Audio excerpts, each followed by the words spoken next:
Welcome, everyone. If you're listening from a cold evening, a long commute, or a quiet moment at home, thank you for being here. This podcast is where we use history to understand the world we're living in now. Today, we're opening a conversation across time. It's a winter evening, the kind where you can feel the economy in small things. People checking prices, delaying plans, worrying quietly. And when life feels uncertain, we start asking old questions again. Who belongs? Who benefits? Who gets protected? And who gets left behind? Today, I'm bringing two moments into the same room. Two events that happened on January 31st, separated by 155 years. One is from 1865. The U.S. House passes the 13th Amendment, abolishing slavery. The other is from 2020. The UK officially leaves the European Union. Brexit becomes real. And to help us feel the human side of this, I have a guest. Not from a different country, from a different century. Welcome. Please tell us your name. My name is Samuel. I am from the year 1865. I won't pretend I understand how I'm here, but I understand why you asked. Samuel, thank you for being here. Let me start with something simple. In 1865, what did the word freedom feel like? It felt like a door opening, and realizing there are still rooms you are not allowed to enter. In law, they can write freedom, but in life, people still try to decide what you deserve. On January 31st, 1865, the U.S. House passed the 13th Amendment. People today often treat that moment like the ending of a story, but you're saying it didn't feel like an ending. No, it was a turning, a great turning. But turning is not arrival. In my time, we're also living through pressure. In Europe and the US, people feel squeezed. Rent, food, energy, jobs, uncertainty. And under pressure, politics changes. People look for something solid to hold on to. A flag, a border, a simple story. In the UK, on January 31st, 2020, Brexit happened. Supporters said it was about control, laws, borders, identity. But once it became real, it touched everyday life. Work, travel, trade, and belonging. Samuel, when you hear the word freedom used in political arguments, what do you listen for? I listen for who becomes invisible in that speech. Freedom for whom? And what price will someone else pay for it? That's the heart of it. Because Brexit was framed as political freedom, but it also made some people feel less secure. Migrants, mixed families, workers across borders, small businesses trying to survive. And your story was human freedom.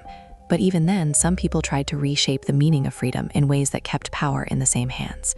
When the amendment passed, what did people around you say? Some celebrated like the sun rose for the first time. Some looked down and said, "You may be free, but you will still be poor."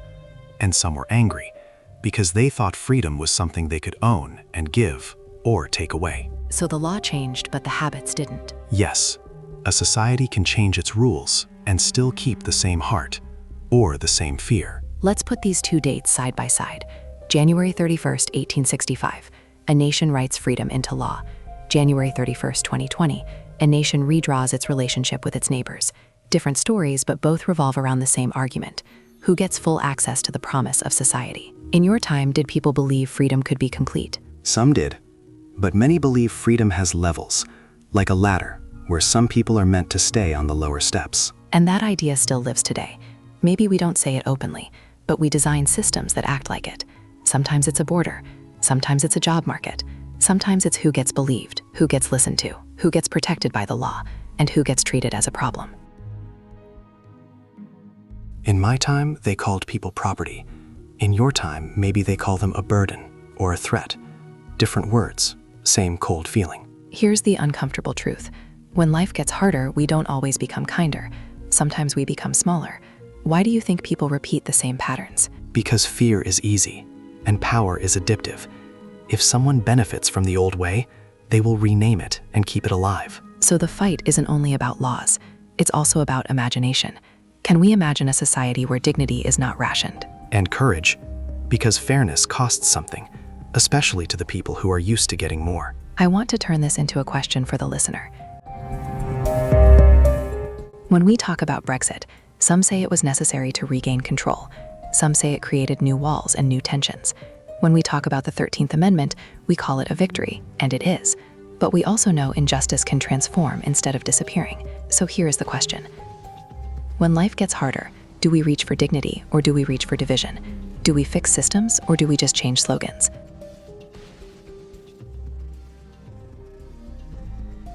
Samuel, if you could leave one sentence for the future, what would it be? Do not mistake a written promise for a lived truth. If you want freedom to be real, you must build it every day, in work, in law, and how you treat the stranger and the neighbor.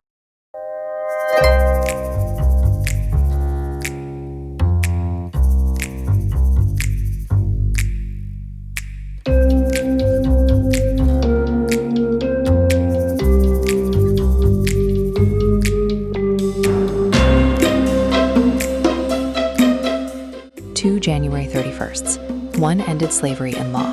One reshaped a continent's relationship in politics. And both remind us that history is not just back then. History is a mirror.